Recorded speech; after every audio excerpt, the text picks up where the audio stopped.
a conversar con nuestro siguiente invitado, al que saludamos cómo se protege a la ciudadanía del crimen organizado, y tomamos contacto con Luis Fernando Trejos, experto en seguridad ciudadana de la Universidad del Norte de Barranquilla, Colombia, para conversar precisamente sobre este tema que está acaparando aquí en Chile la agenda pública.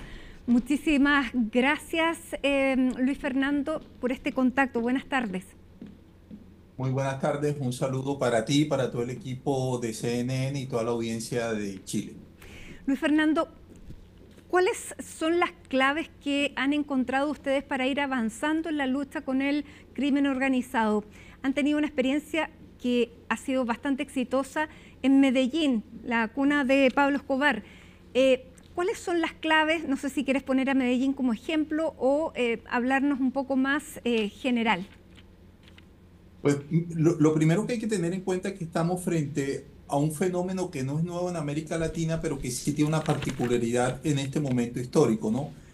Muchos gobiernos están siendo víctimas de organizaciones criminales transnacionales que han logrado desarrollar unas importantes capacidades delictivas en clave no solo de desarrollo de cuerpos armados muy sólidos, sino también de cooptación de institucionalidad, sea por vía de la amenaza o por vía de corrupción administrativa.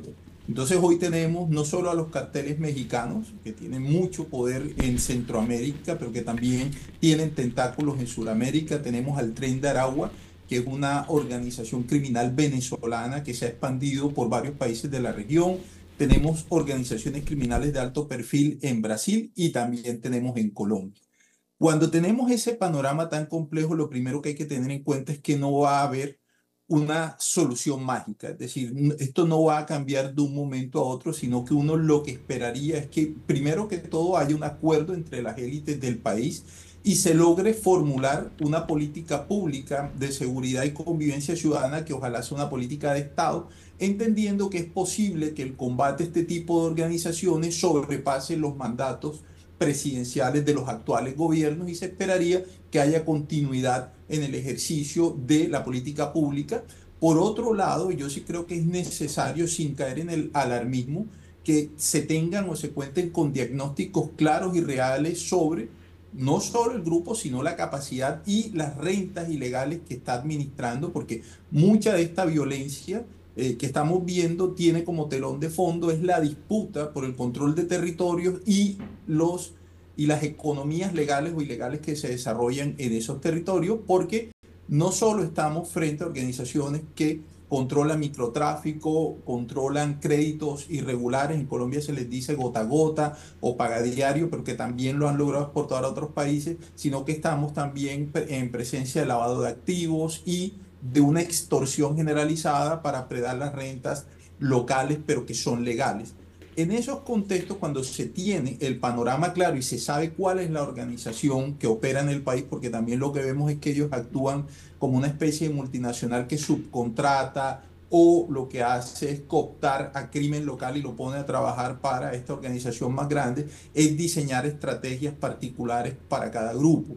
En el caso de Colombia hay una particularidad también del reciente ciclo de violencia, es que las cárceles se han convertido en unos centros dinamizadores del delito. No quiere decir que en las cárceles antes no pasaba nada, pero por lo general se controlaba el delito dentro de la cárcel y ahora la cárcel sirve como un gran centro de gerencia del crimen hacia afuera. Ajá. Entonces, eso es fundamental. Necesitamos una cooperación estrecha entre las policías y los gobiernos de los distintos países latinoamericanos, teniendo en cuenta que ya es muy difícil separar el crimen local del crimen transnacional y se necesitaría esta cooperación en términos judiciales, de extradiciones, etcétera, etcétera, para lograr golpear de manera simultánea estas estructuras, porque como te decía anteriormente, puede ser que sus liderazgos están por fuera de Chile, pero la victimización se está viviendo ahí. Uh-huh. Lo otro es que ojalá los mandatarios no caigan en la tentación de estas medidas punitivas, pero que son populistas y que en el corto y mediano plazo no resuelven los problemas, como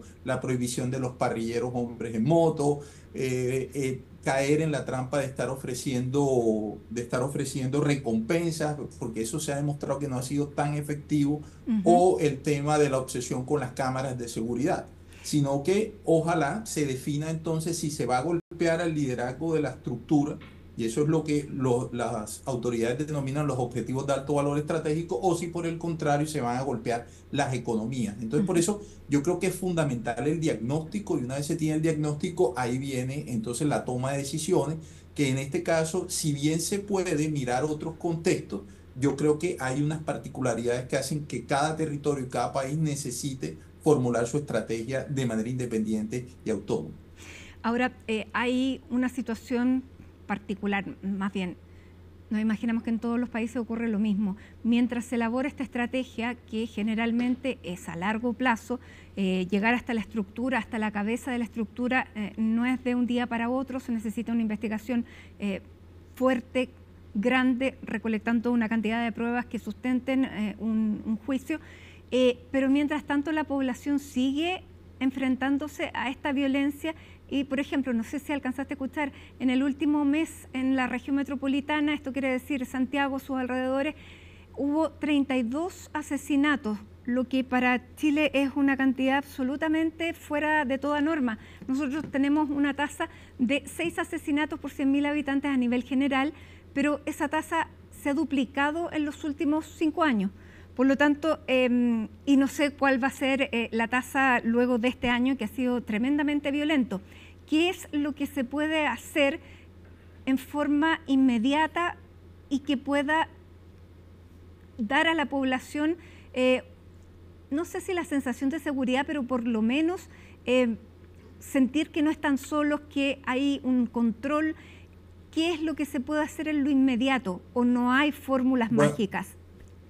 no hay fórmulas mágicas, pero tampoco esto quiere decir que estamos ante un escenario de debacle total, ¿no? Yo lo que sí creo es que por lo general estos homicidios tienden a concentrarse en territorios específicos, no, no es en todas las localidades y en todas las comunas, sino que por lo general hay unas que son las que están en disputa.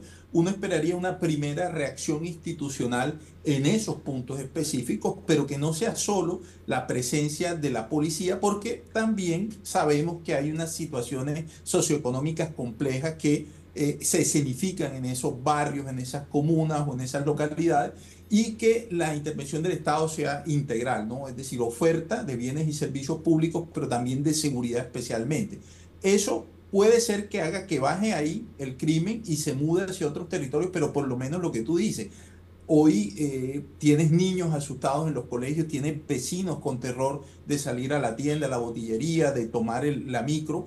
Eso hay que resolverlo, ¿no? Que Ujú. no se paralice la economía ni la sociedad. Entonces, que se concentre una reacción, digamos, de choque en unos territorios particulares. Lo otro que creo yo, y me imagino que ya en Chile se está dando ese debate, es un fortalecimiento de todo el sistema de inteligencia, porque lo que hay que tratar es de anticipar estos hechos, ¿no? De que ojalá no sucedan, y si suceden es porque se escapó del total control de las autoridades. Lo otro es que esto tiene que ir de la mano con el fortalecimiento y la especialización de jueces y fiscales que se dediquen a este tipo de casos, que logren sanciones efectivas, y en este caso privación de libertad, porque muchas veces nuestros sistemas judiciales están desbordados, son lentos, y eso genera una percepción muchas veces de impunidad en algunos casos. Y por otro lado, creo yo que también hay que desarrollar, y eso Carabineros de Chile tiene mucha experiencia, pero hay que desarrollar unos cuerpos policiales especializados, porque ya estamos frente a crimen organizado. Ujú. Esto no es delincuencia común.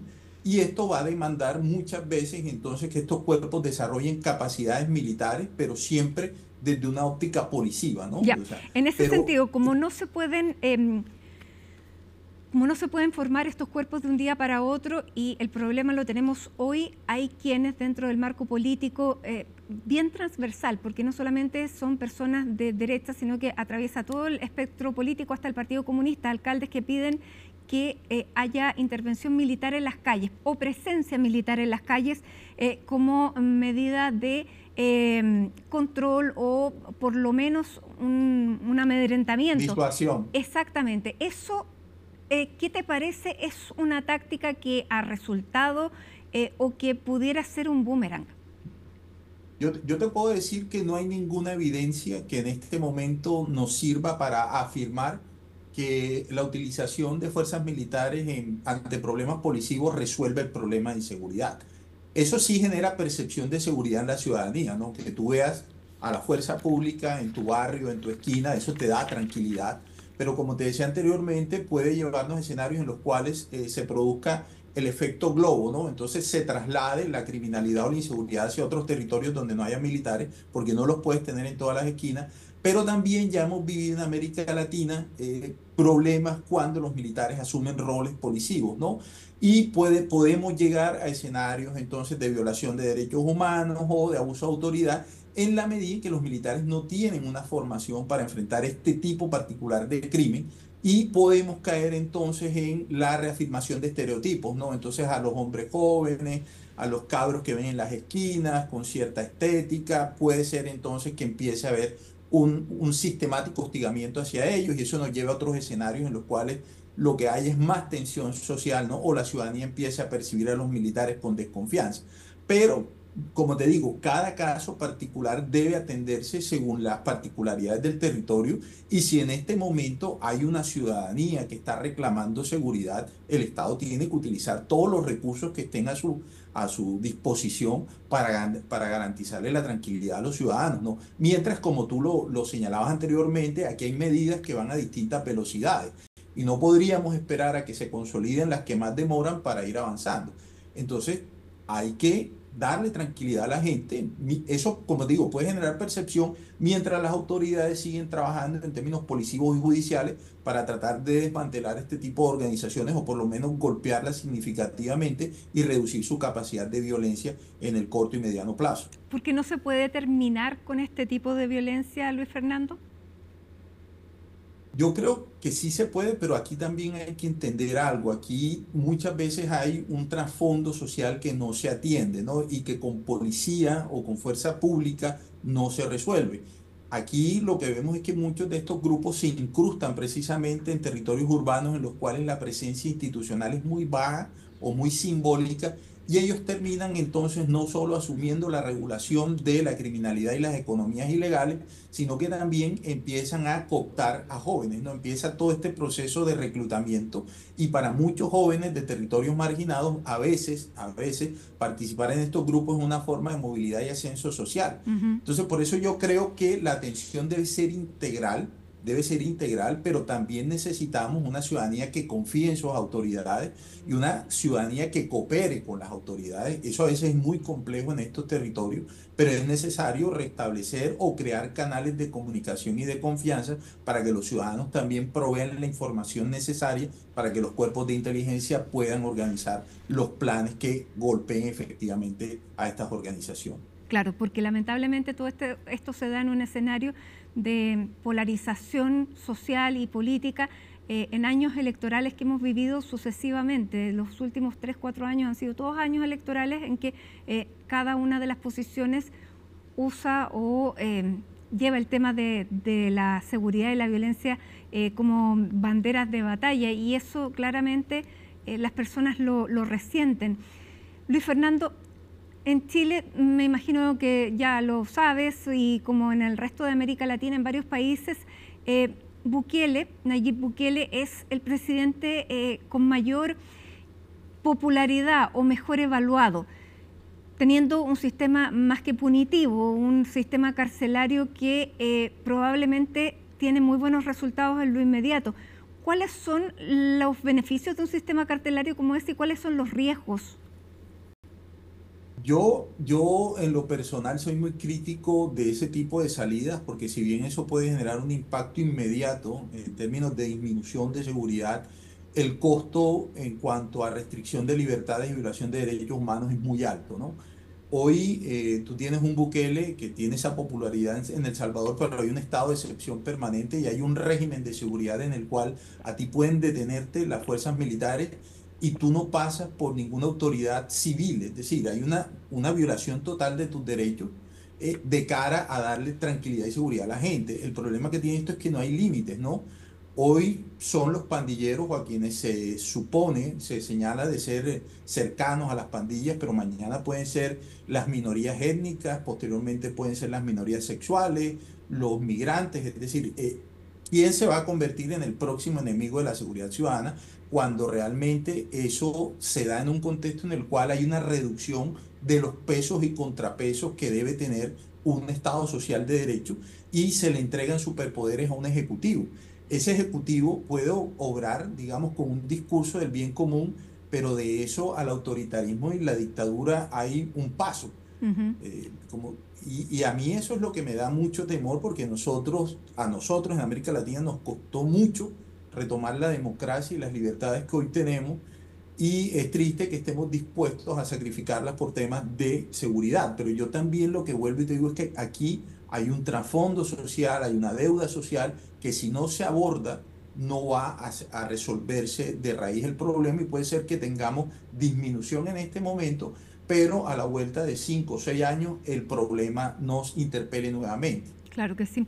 Em, Luis Fernando, también hay otro escenario y que probablemente recrudezca si no se llega a una solución que no se ve por lo menos cercana ni clara, que es la situación de Venezuela. Venezuela probablemente dentro del próximo tiempo, mediano tiempo, se mantenga Nicolás Maduro en el poder con el creciente número de personas que van a seguir migrando. Ya hay 8 millones de venezolanos que han migrado.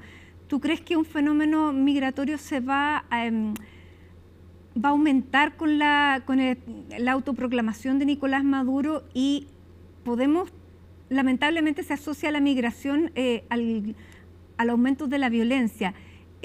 ¿Cuál es tu mirada respecto a esa situación? Bueno, lo primero es que sí se espera una nueva oleada migratoria. De hecho, un gobernador de un estado fronterizo colombiano con Venezuela, que es La Guajira, ya le solicitó al gobierno nacional la declaratoria de un estado de emergencia para poder atender a la cantidad de migrantes que se espera empiecen a llegar. En este caso, perseguidos políticos, ¿no? Ya no va a ser solo el tema económico y social, sino que se viene una persecución política en contra de los opositores y la gente que se manifestó en contra de la dictadura de Maduro y van a empezar a salir. Por otro lado, yo no me atrevo nuevamente a señalar, digamos, a los migrantes como los causantes de la crisis de inseguridad que se están viviendo en distintos países de la región. Innegablemente algunos migrantes terminan dentro de estas redes, pero yo no puedo señalar que una cosa se deba a la otra. Lo que sí está pasando y que lo estamos sintiendo directamente en Venezuela y quizás también vaya a pasar en Brasil y en otros países vecinos o fronterizos con Venezuela es que el deterioro del Estado venezolano ha hecho que pierda mucha capacidad de control de territorio. Entonces te pongo un ejemplo, en el caso de la frontera con Colombia, Maduro le ha cedido el control fronterizo a organizaciones armadas colombianas. En este caso, grupos que tienen discursos guerrilleros como el ELN y la Segunda Marquetalia, que son afines al gobierno Ujú. venezolano en términos ideológicos. Pero tenemos también el fenómeno del Tren de Aragua. Entonces, cómo desde cárceles venezolanas estos pranes empezaron a expandirse hacia las zonas de frontera y se deportaron hacia países vecinos, llegando a Chile, Argentina y también a Centroamérica. Y hay otros grupos venezolanos de menor tamaño, pero que también están operando ya en zonas de frontera, como los Meleán. Eso sí va a generar problemas de seguridad en la medida en que también tienen sus liderazgos en suelo venezolano y desde allá envían a los hombres que empiezan a construir aparatos criminales en distintos países de la región y ellos no son perseguidos en Venezuela. De hecho, lo que se rumora es que muchos operan con libertad por los altos niveles de corrupción que hay dentro de ese gobierno. Ellos cooptan vía extorsión a varios, o vía soborno a varios políticos de alto perfil del régimen que les dan mucha libertad en ese sentido. Ujú. Por ahí veo yo el problema grave de seguridad. Lo que sí tiene la migración, claro, es un drama humano de fondo porque estamos hablando de una migración muy precaria, gente que sale prácticamente con lo que lleva puesto. Y eso sí termina interpelando, ¿no?, al ciudadano a pie y es el que le incomoda verlos en la calle, verlos en las esquinas, solicitando asistencia social. Y yo creo que eso es lo que nos puede llevar a escenarios en los cuales la xenofobia sea la que aumente, ¿no? Esta fobia hacia los venezolanos y empiecen muchos populistas a culparlos de todos los males que están viviendo los países de la región. Claro. Pero ya estos problemas venían desde mucho antes de la migración. Luis Fernando, para ir cerrando, aquí en Chile se habla también bastante de lo que ocurrió en Medellín, pero leyendo un poco y bastante superficialmente, en Medellín igual el Estado y la policía tuvo que llegar a negociar. ¿Qué es precisamente lo que se hace en Medellín y cuán exportable es ese modelo? Yo creo que, eso hay que tomarlo con pinzas, ¿no? Lo que pasó en los 90, estamos hablando de una gran organización que era el Cartel de Medellín. Ese cartel tenía un liderazgo claramente definido que le declaró la guerra al Estado colombiano. Y en ese sentido se conformó lo que en su momento se denominó el bloque de búsqueda, que era un componente de fuerza élite de la policía que trabajaba de la mano con la DEA, con el gobierno de los Estados Unidos, que en ese momento proveía mucho material de inteligencia y también tecnológico para la persecución de esta cúpula del cartel de Medellín. Y también dentro de esa persecución entraron otras organizaciones armadas como fueron los Pepe, que era una disidencia del cartel de Medellín, y hubo también participación de gente del cartel de Cali. No eran todos en contra de un gran enemigo que no era solo del Estado, sino también de otros grupos, y logran en el año 93 o 94 dar de baja a Pablo Escobar y se desmantela ese cartel. Después Medellín ha vivido ciclos de violencia y de paz, ¿no? Muchos de esos ciclos de paz no se deben a una acción efectiva de las autoridades en cuanto a captura o desmantelamiento de organizaciones, sino que ha habido pactos entre los mafiosos. Ellos han logrado hacer acuerdos para disminuir homicidios y eso ha logrado que en algunos momentos haya gobernabilidad de la ciudad y una gobernabilidad que se traduce en bajos niveles de homicidio. Pero ha habido una tensión permanente y una presencia activa de crimen organizado que también ha aprendido de lo que sucedió con Pablo Escobar y no repite esos errores. Claro. Bien. Luis Fernando, te queremos agradecer a esta hora de la tarde, investigador y profesor de la Universidad del Norte de Barranquilla, esta conversación con CNN Chile en un momento bastante particular de nuestro país en materia de seguridad. Luis Fernando Trejos, muchísimas gracias por esta conversación. No, a ustedes.